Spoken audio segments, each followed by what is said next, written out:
రాష్ట్రంలో కరువును రైతులను ప్రతిపక్షాల నాయకులు రాజకీయాల కోసం వినియోగించుకుంటున్నారని మంత్రి పొన్నం ప్రభాకర్ మండిపడ్డారు. సిద్దిపేట జిల్లా హుస్నాబాద్ అంబేద్కర్ చౌరస్తాలో సర్దార్ సర్వాయి పాపన్న వర్ధంతి సందర్భంగా సర్వాయి పాపన్న చిత్రపటానికి మంత్రి పొన్నం ప్రభాకర్ పూలమాల వేసి నివాళులర్పించారు. ఈ సందర్భంగా మంత్రి పొన్నం ప్రభాకర్ మాట్లాడుతూ సామాజిక ఉద్యమకారుడు, బహుజనులకు ఆదర్శప్రాయుడు సర్దార్ సర్వాయి పాపన్న అని కొనియాడారు. రాష్ట్రంలో బడుగు బలహీన వర్గాల అభివృద్ధి కోసం కులగణనతో పాటుగా 17 కార్పొరేషన్లు ఏర్పాటు చేశామన్నారు. రైతుల సమస్యల పేరిట ఇక్కడ దీక్ష చేస్తున్న ఎంపీ బండి సంజయ్ ఢిల్లీలో ప్రధాని నరేంద్ర మోదీ ముందు దీక్ష చేయాలని డిమాండ్ చేశారు. ఓట్ల కోసం మొన్నటిదాకా రాముని ఫోటో పెట్టుకుని ఇప్పుడు రైతుల పేరిట ముసలి కన్నీరు కారుస్తున్నారని ధ్వజమెత్తారు.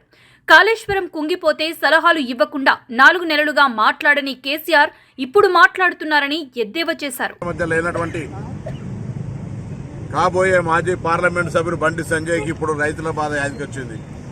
అటొక పక్క కేసీఆర్ గారు, ఇటొక పక్క ఈయన. నేను అడుగుతాను, నిజంగా మీరు దీక్ష చేసే బదులు ఈ దీక్ష ఢిల్లీలో చేయమని చెప్తాను. నరేంద్ర మోడీ గారు ముందట కేంద్ర ప్రభుత్వం, రాష్ట్ర ప్రభుత్వం అభ్యర్థిస్తుంది మిమ్మల్ని. ఈ రాష్ట్రంలో రైతులకు ఇబ్బంది కలుగుతూ ఉంది. గత వర్షాకాలంలో వర్షాలు పల్లె, నీటి ఎద్దడి ఉంది, గ్రౌండ్ వాటర్ పడిపోయింది. దాన్ని కూడా కాంగ్రెస్ కరువు తెచ్చిందనే విధంగా మాట్లాడే వ్యక్తులకు కనీస జ్ఞానం కలగాలని కోరుతూ ఈ యొక్క రైతులను ఆదుకోవడానికి కేంద్ర ప్రభుత్వం నుంచి సహకారం చేసే విధంగా బండి సంజయ్ దీక్ష అక్కడ చేయమని చెప్పి సందర్భంగా డిమాండ్ చేస్తా ఉన్నా. రాష్ట్ర ప్రభుత్వం కేంద్రానికి విజ్ఞాపన చేస్తూ ఉంది, విభజన హామీలు కూడా అమలు చేయని. తెలంగాణ విభజనను వ్యతిరేకించినటువంటి నరేంద్ర మోడీ గారి దగ్గర ధర్నా చేసి తెలంగాణకు నిధులు తీసుకురా. ఇవాళ ఓట్ల కొరకు మొన్నటిదాకా రాముని ఫోటో పెట్టుకున్నారు, నరేంద్ర మోడీ ఫోటో పనిచేసిరు. మళ్ళీ ఇవాళ రైతుల మీద ముసలి కన్నీరు కారుతున్నారు. ఇవాళ కల్లాల దగ్గర మీరు వస్తారు, కల్లాల దగ్గర రైతులు కన్నీళ్లు పెట్టుకున్నాడు. ఎక్కడ వేణో బండి సంజయ్ అని అడుగుతా ఉన్నాం. ఇలా కేసీఆర్ గారు పొలాల బాట పట్టిండు, ఎక్కడికైనా 4 నెలలు కాళేశ్వరం మునుగుతే కుంగితే సలహాలు ఏమంటే ఎక్కడ పోయినావు. ఇలా రాజకీయాలకు మాత్రమే వినియోగించుకుంటున్నారు కరువును, రైతులను రాజకీయంగా.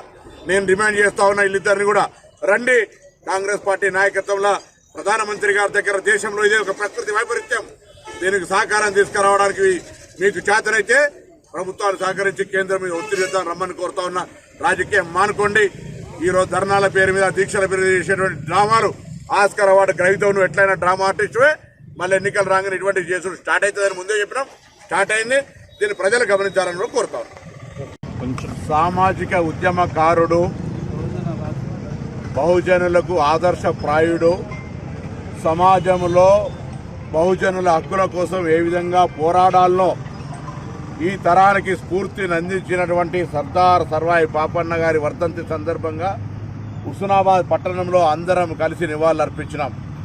ఈ సందర్భంగా సమాజంలో వెనుకబడినటువంటి బడుగు బలహీన వర్గాల అభ్యున్నతి కొరకు ఇప్పుడున్నటువంటి గౌరవ ముఖ్యమంత్రి రేవంత్ రెడ్డి గారి నాయకత్వంలో ఉన్న కాంగ్రెస్ పార్టీ బలహీన వర్గాల శాఖ మంత్రిగా ఎవరెంతో వారికెంత వాటా అనే విధంగా కుల గణన సర్వేతో పాటుగా కొత్తగా 17 కార్పొరేషన్లు ఏర్పాటు చేసి రాబోయే కాలం లోపల ఆర్థికంగా నిధులు ఇచ్చి సామాజికంగా వాళ్ళు ఉపాధి అవకాశాలు మెరుగుపడే విధంగా సమాజంలో రాజకీయ, ఆర్థిక, సామాజికను పెరుగుదల కోసం ఈ ప్రభుత్వం కృషి చేస్తుంది. అందులో ఒక బలహీన వర్గాల బిడ్డగా నేను చేసే ప్రయత్నానికి సమాజంలో ఉన్నటువంటి బడుగు బలహీన వర్గాల మేధావులు అందరూ కూడా సహకారము, సూచనలు ఇవ్వాల్సిందిగా ఈరోజు సర్దార్ సర్వాయి పాపన్న స్ఫూర్తితో కోరుతా ఉన్నా.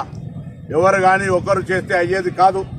అందరూ కూడా ఆనాడు కూడా సర్దార్ సర్వాయి పాపన్న దగ్గర అందరూ కలిసి ఒక ఉద్యమ పోరాట స్ఫూర్తిని ఏ విధంగా తీసుకున్నారో ఈరోజు కూడా సమాజంలో మార్పు రావాలనుకునే సందర్భంలో అందరూ కూడా ఈ యొక్క ఆలోచనతో రావాలని కోరుతూ అటువంటి సామాజిక మార్పుకు శ్రీకారం చుట్టే సందర్భంలో అందరి సహకారాన్ని కోరుతూ మరొకసారి సామాజిక స్ఫూర్తిదాత, ఉద్యమకారుడు, మరి మా అందరికీ ఆదర్శనీయుడు, ఆయన మార్గాన్ని ఆచరించే విధంగా సర్దార్ సర్వాయి పాపన్న అనుచరులంగా, వారసులంగా మరి అంశాన్ని ముందుకు తీసుకుపోయే సందర్భంగా వారికి మరొకసారి హృదయపూర్వకంగా నివాళులందరం అర్పిస్తా ఉన్నాం.